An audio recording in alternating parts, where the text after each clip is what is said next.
Buenas tardes, hoy les hablaremos de la disminución de la presión de vapor. Para comenzar, se debe tener en claro el concepto de propiedades coligativas. Este término hace referencia a aquellas propiedades físicas de las soluciones que no dependen de la naturaleza del soluto, sino de la cantidad existente de éste dentro de la disolución. Una de sus características más importantes es aquella en la que si una disolución está compuesta por un solvente y un soluto no volátil, solo el solvente es el que se puede evaporar. Esta cualidad sirve mucho en el ámbito de la química debido a que permite separar reactantes en algunas disoluciones. También se debe tener en cuenta la concentración del soluto, ya que altera algunas propiedades físicas.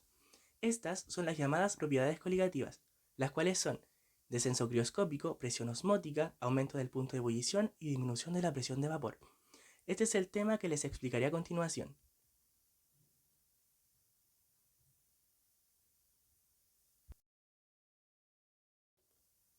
La presión de vapor es la presión ejercida por un vapor sobre su estado líquido en un sistema cerrado cuando ambos están en equilibrio dinámico y a una temperatura determinada. Si esta aumenta, la presión de vapor también lo hará. Se debe tener en cuenta que líquidos diferentes a la misma temperatura tienen diferentes presiones de vapor.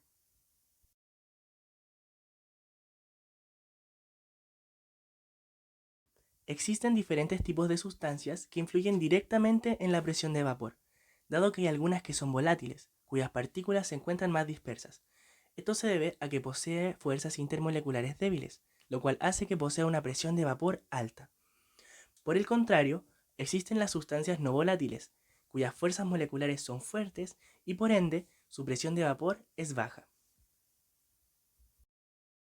La presión de vapor de un disolvente disminuye al momento de agregar un soluto no volátil. Esto se debe a los siguientes dos factores: la disminución del número de moléculas del disolvente en la superficie libre y la aparición de fuerzas atractivas entre las moléculas del soluto y las del disolvente, dificultando el cambio de estado a vapor. Dicho de una manera más sencilla, cuando se agrega un soluto no volátil a una disolución, las moléculas del soluto crean un efecto malla que dificulta el escape de las moléculas del disolvente. Por otro lado, en su interior el soluto crea fuerzas intermoleculares con el disolvente, evitando que se separen sus moléculas, abriendo paso a la disminución de la presión de vapor. Si ambos componentes en una disolución son volátiles, la presión de vapor de esa disolución será la suma de sus presiones parciales individuales, y las reglas se cumplirán igualmente. Al momento de agregar un soluto no volátil, habrá un descenso de la presión de vapor. Aquí entrará en juego la ley de Raoult, la cual nos dice que a una temperatura constante, el descenso de la presión de vapor será proporcional a la concentración del soluto presente en esa disolución.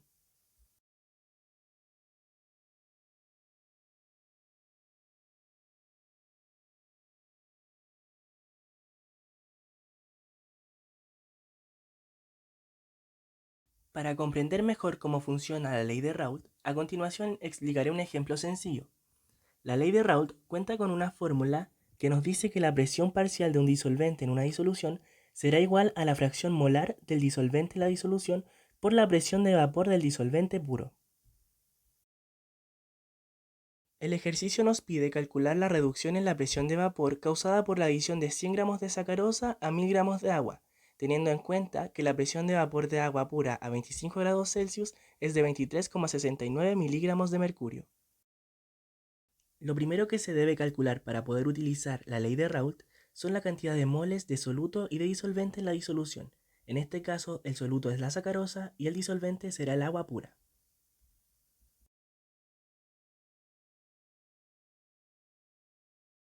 Luego de calcular la cantidad de moles de soluto y de disolvente en la disolución, se debe calcular la fracción molar del soluto. Te debes estar preguntando por qué sacamos la fracción molar del soluto y no la del disolvente. Recuerda que la disminución de la presión de vapor es proporcional a la concentración del soluto.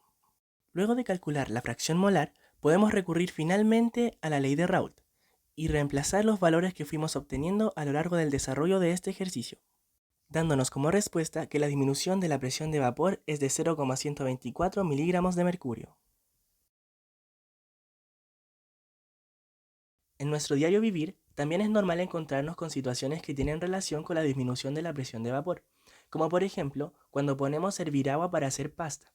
Cuando el agua está hirviendo, salen una serie de burbujas de esta, y si en ese momento ponemos la pasta en la olla, las burbujas cesarán ya que su presión de vapor disminuyó. Este tipo de hechos son los que nos permiten razonar, ya que por lo que vimos, las propiedades coligativas son importantes tanto en la química como en la vida cotidiana. Es por eso que debemos estudiarlas y aprenderlas, para así saber cómo funciona el mundo y los pequeños cambios que éste nos va presentando a lo largo de nuestra vida. Por su atención, muchas gracias.